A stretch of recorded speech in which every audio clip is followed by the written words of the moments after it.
कुछ टीमें होती हैं जो हारा हुआ मैच जीत जाती हैं, और फिर आती है बारी यहाँ पर मुंबई इंडियंस और केकेआर जैसी टीमों की, जो लिटरली जीता हुआ मैच हार के चली जाती हैं। यहाँ पर मुंबई ने एलएसजी के अगेंस्ट यही किया था, और केकेआर ने भी एलएसजी के अगेंस्ट ही कल यही कारनामा कर दिया। भाई इतना अच्छा प्लेटफॉर्म सेट किया था, यहाँ पर बहुत ईजिली रन्स बन रहे थे। एक टाइम पे ऐसा लगा था कि अजिंक्य रहाणे ही और आपके वेंकटेश अय्यर इस मैच को खत्म कर देंगे, लेकिन जैसे ही रहाणे का विकेट गिरा है उसके बाद तो मानो भाई पतझड़ सी लग गई हो।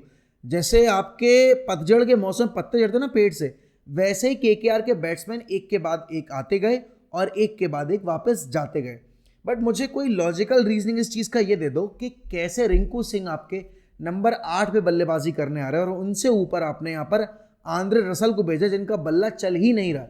यार देखो, लॉजिक ढूंढने की अगर आप कोशिश करोगे तो आप इसका कोई लॉजिकल रीजनिंग दे भी नहीं पाओगे, क्योंकि रिंकू सिंह के पास अगर एक ओवर और होता, ज़्यादा नहीं कह रहा हूँ, सिर्फ 6 बॉलें और, तो शायद रिंकू सिंह कल का मैच केकेआर को जिता देते। 4 रनों जीती यार एलएसजी। और पहली बात तो भाई कौन सी पिच तैयार कर रहे हैं केकेआर के ग्राउंड्समैन, केकेआर के जो पिच क्यूरेटर हैं। यार ईडन गार्डन्स के विकेट के ऊपर इतने रन बन कैसे रहे हैं? लास्ट ईयर भी हमने देखा था कि पंजाब ने आके रन चेस कर दिए थे वहाँ पे, और फिर उसके बाद यहाँ पर इस साल में मतलब 239 रन बन रहे हैं, एक टीम बना रही है 20 ओवर में, और उसके बाद ऑलमोस्ट वो रन चेज भी हो जा रहे हैं। 4 रन से जीती है एलएसजी, तो इसमें क्या ही रोल रहा होगा यहाँ पर आपके बॉलर्स का। बट हाँ, कप्तानी की अगर बात की जाए, ऋषभ पंत ने कल अच्छी कप्तानी की, ऐसे ही मुंबई के गेम्स भी उन्होंने बहुत अच्छी कप्तानी की थी, लेकिन मेरे हिसाब से इस जीत का जो क्रेडिट है वो मैं यहाँ पर आपके दिग्वेश को दूंगा। भाई उन्होंने जिस तरीके से यहाँ पर गेंदबाजी की, मतलब आप अगर देखोगे, मैं आपको अगर स्कोर कार्ड बताऊं तो यहाँ पर आपके एलएसजी के बैट्समैन ने, मार्करम ने बनाए 28 गेंदों में 47 रन, 4 चौके और 2 छक्कों की मदद से। उसके बाद मिचेल मार्श ने बनाए यहाँ पर 48 बॉल्स में 81 रन, जिसमें 6 चौके और 5 गगनचुंबी छक्के शामिल हैं।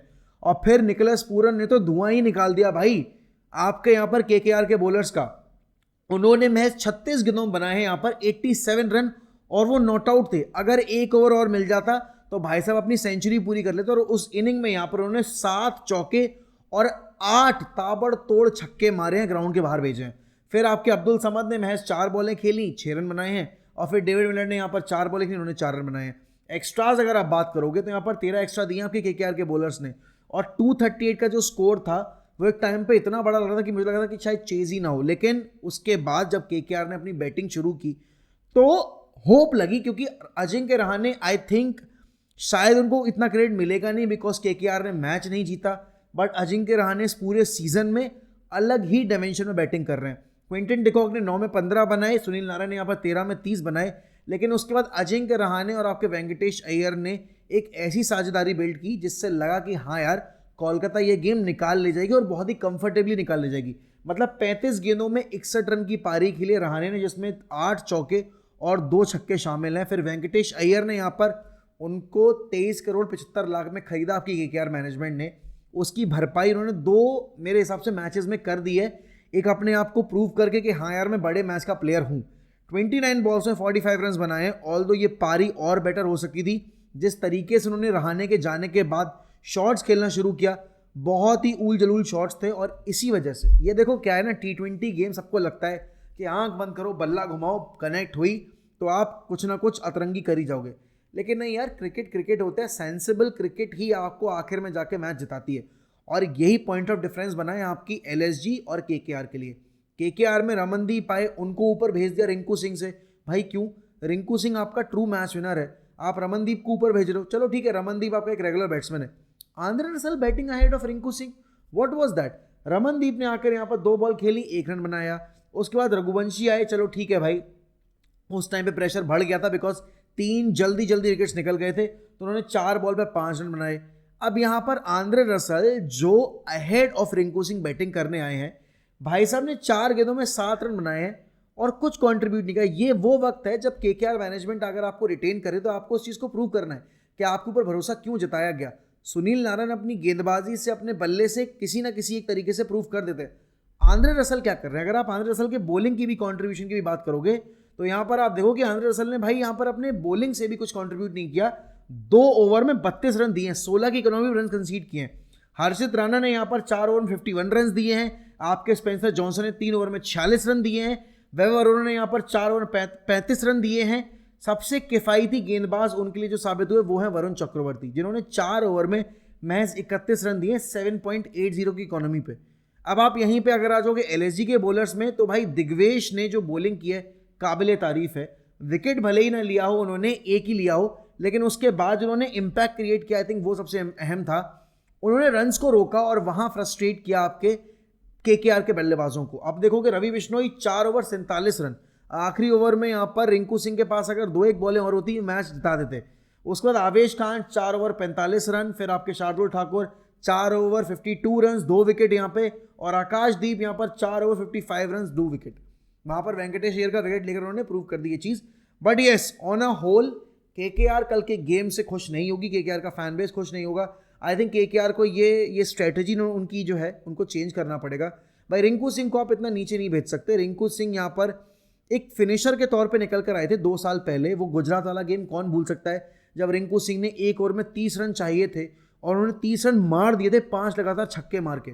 मतलब अनरियल बैटिंग परफॉर्मेंस थी वो। और कल जब ऐसा ही एक ओकेजन था और आपको भरोसा जताना था यहाँ पर रिंकू सिंह के ऊपर, आपने उसको इतना नीचे भेज दिया। चलो ये बात तो हो गई आपकी केकेआर के गेम की। और हाँ, आपकी एलएसजी ने जिस तरीके से कल अपनी बॉलिंग रोटेशन की है, और अगेन बात वही है कि सिर्फ 5 गेंदबाज यूज़ करके, ये दिलेरी वाला काम करके जो एलएसजी पिछले 2 गेम से मैच जीत के आ रही है, उसके लिए उनकी वाहवाही मिलनी चाहिए। अब अगर हम दूसरे मैच पे आए, एक तो बात पहली ये है कि भाई ट्यूसडे को डबल हेडर कौन रखता है यार। संडे के गेम्स आप डबल हेडर रखो, ऑफिस कर रहा है आदमी, देखने का टाइम नहीं मिल रहा है, लेकिन नहीं, अब उनका अपना वो स्केड्यूल था। बट पंजाब यहाँ पर भाई आग लगा रही है। पंजाब ने यहाँ पर कल चेन्नई को हरा दिया। सोचो उनका स्कोर एक वक्त पे आप देखोगे तो 83 फॉर 5 विकेट्स हो गए थे, और उसके बाद वहां से खींच कर उन्होंने कहाँ स्कोर पहुंचा दिया। एंड भाई आईपीएल आपको एंटरटेनमेंट देता होगा, मैं मानता हूं, लेकिन आईपीएल ने यहाँ पर हमें बहुत सारे टैलेंट दिए, और ऐसा ही एक टैलेंट है प्रियांश आर्या का। प्रियांश आर्या ने कल महज 42 गेंदों में 103 रन बनाए हैं। भाई ही became the second fastest Indian to score 100। बात यही है यहाँ पर कि प्रियांश आर्या के उस 100 की बदौलत यहाँ पर पंजाब जो एक टाइम पे 150 बनाती नहीं दिख रही थी, वो 200 पार ले गए अपना स्कोर। कल आप देखोगे शशांक सिंह ने वापस से प्रूव कर दिया कि क्यों उनको रिटेन किया था। और आपके बड़बोले प्लेयर्स जो रहे हैं मैक्सवेल जैसे, वो नहीं चल रहे भाई। Stoinis 7 ball 4 run, Shreyas Iyer ने चलो ठीक है पिछले 2 मैचों से डिसअपॉइंट किया, लेकिन फिर भी उनके 2 मैचेस के अर्लियर रन जो थे वो उनके लिए काम आए हैं। प्रभसिमरन सिंह दूसरी बॉल पे ही बोल्ड हो गए थे यहाँ पे। Shashank Singh 36 ball 52 run, and then Marco Jansen यहाँ पर 19 बॉलों में 34 रन। और आप देखोगे यहाँ पर ये 219 का जो टोटल था, ये टाइम पे 150 भी नहीं नजर आ रहा था। और बाद में चुन चुन की जो प्रियांश आर्या ने मारा है भाई महज 42 डिलीवरीज में यहाँ पर 103 रन की शानदार पारी खेली है, 7 चौके और 9 छक्कों की बदौलत। मतलब स्ट्राइक रेट देखो भाई, 245 का तो स्ट्राइक रेट है। ये तो ड्रीम है भाई बहुत सारे प्लेयर्स की। एंड देन आप अगर बॉलिंग की बात करोगे, खलील अहमद की पिटाई हुई 4 ओवर 45 रन दिए हैं। मुकेश चौधरी यहाँ पर 2 ओवर 21 रन दिए हैं। अश्विन यहाँ पर 4 over 48 run. Only Ravindra Jadeja was the one जो थोड़े इफेक्टिव थे, 3 ओवर 18 रन। हालांकि विकेट नहीं मिला उनको, बट उसके बावजूद यहाँ पर उनकी बॉलिंग बहुत किफायती थी। नूर अहमद यहाँ पर 3 ओवर 32 रन। पथिराना यहाँ पर आपके 4 ओवर 52 रन, 52 रन हिंदी में अगर बताऊं तो आपको। और उसके बाद उसके जवाब में यहाँ पर जब आपकी सीएसके की बैटिंग आई है, देखो लास्ट वीडियो में मैंने धोनी को कॉल आउट किया था कि भाई धोनी यहाँ पर होल्ड बैक कर रहे हैं, लेकिन नहीं, धोनी ने कल यहाँ पर अपने यहाँ के जो पोजीशन है टीम में वो थोड़ी सी जस्टिफाई की है, क्योंकि 12 बॉल में 27 रन की पारी खेली है यहाँ पर, 3 छक्के 1 चौके की मदद से।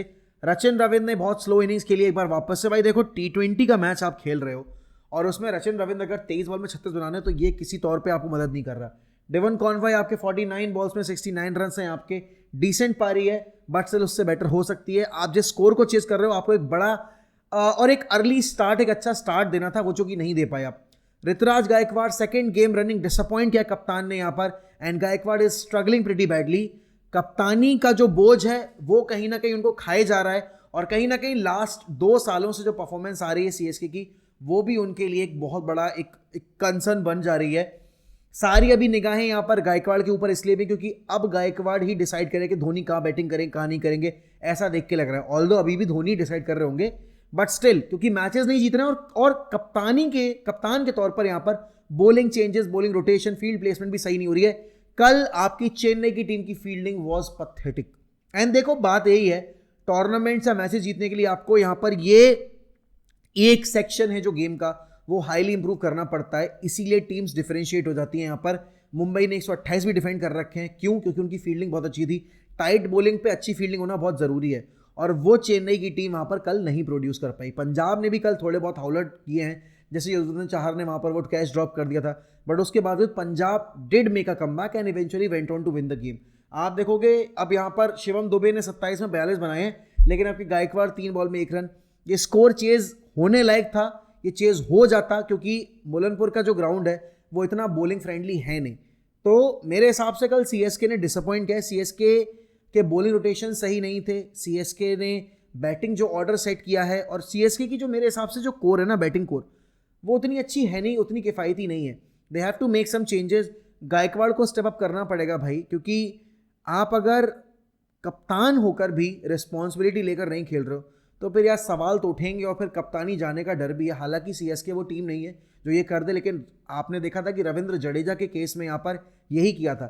जब जडेजा को कप्तान बनाया गया था और यहाँ पर चेन्नई अच्छा नहीं कर रही थी, तो बीच सीजन में ही धोनी को कप्तान बना दिया गया था। तो will have to wait and see कि क्या करती है अब सीएसके की मैनेजमेंट।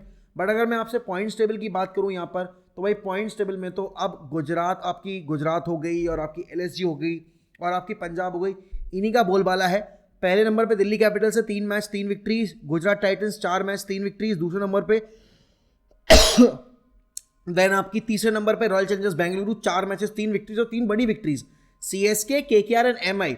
उसके बाद पंजाब आ गई यहाँ पर 4 मैचेस 3 विक्ट्रीज, और बहुत ही शानदार तरीके से कमबैक कर लिया आपकी लखनऊ ने, जो शुरू में बहुत स्ट्रगल कर रहे थे, लेकिन 2 बैक टू बैक मैचेस जीतकर उन्होंने अपने आप को 5वें नंबर पे काबिज कर लिया।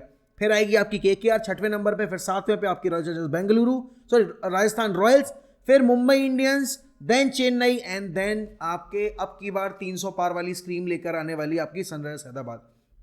भाई तो पता है इससे अब इस आईपीएल से सबसे अच्छी चीज़ क्या हुई है, तुम्हें नए टैलेंट्स देखने को मिल रहे हैं। जैसे कि विघ्नेश पुत्तूर हो गया तुम्हारा, आपका यहाँ पर आर्या हो गया, राइट, अश्विनी कुमार हो गए।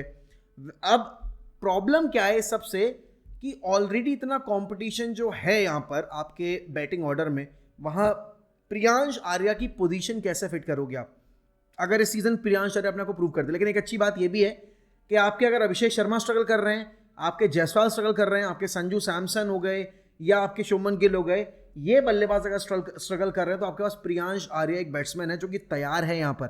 क्योंकि ये पारी भले ही आईपीएल में खेली गई हो, लेकिन अच्छे बॉलर्स और फॉरेन बॉलर्स के अगेंस्ट खेली गई पारी है, तो आप इतना इस पारी को साइडलाइन नहीं कर सकते, अंडर एस्टिमेट नहीं कर सकते।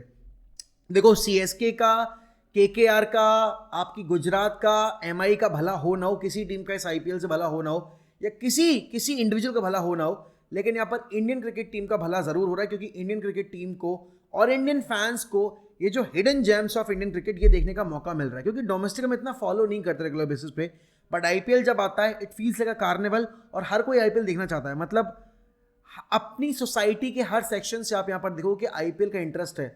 आप सब्जी वाले से सुनोगे जाके तो वो डिस्कस करो कि कल के मैच में क्या हुआ, तो रातों रात यहाँ पर प्रियांश आर्या अब एक तरीके से सुपरस्टार बन गए हैं। तो ये अच्छा लगता है देखकर जब यार ऐसे खिलाड़ियों को रिकॉग्निशन मिलती है और ऐसे खिलाड़ियों में देखने को मिलते हैं।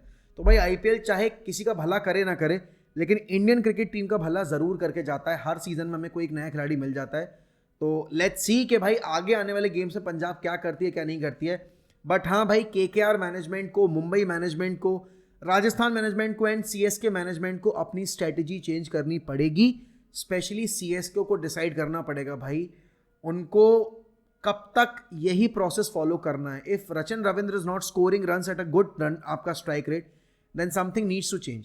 व्हाट नीड्स टू चेंज वो नहीं पता है, बट आप लोग जरूर बता सकते हो मुझे कमेंट सेक्शन में कि आपके हिसाब से आपको क्या चेंजेस लग रहे हैं, क्या आपको लगता है यहाँ पर। और केकेआर की कल की परफॉर्मेंस से आप डिसअपॉइंटेड हो या आपको लगता है आने वाले गेम्स में ये इंप्रूव कर लेंगे। मेरे हिसाब से तो रिंकू सिंह को ऊपर भेजना ही सही डिसीजन होगा।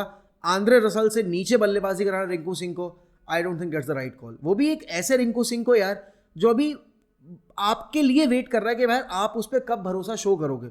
आई feel that's what KKR needs to do. बाकी तो सब चंगा है। बाकी अगर आप चैनल पे नए हैं तो please subscribe to cricket with Mohak for daily IPL content रोज सुबह 8 बजे। और हाँ, कल की तरह आज भी यहाँ पर इस वीडियो में अपने ओपिनियंस शेयर करना मत भूलना, लाइक करना मत भूलना और बेल आइकन दबाना बिल्कुल मत भूलना। चलिए इसी के साथ मैं आपसे लूंगा अलविदा। मिलता हूँ अगली वीडियो में। ध्यान रखिए अपना, बाय बाय।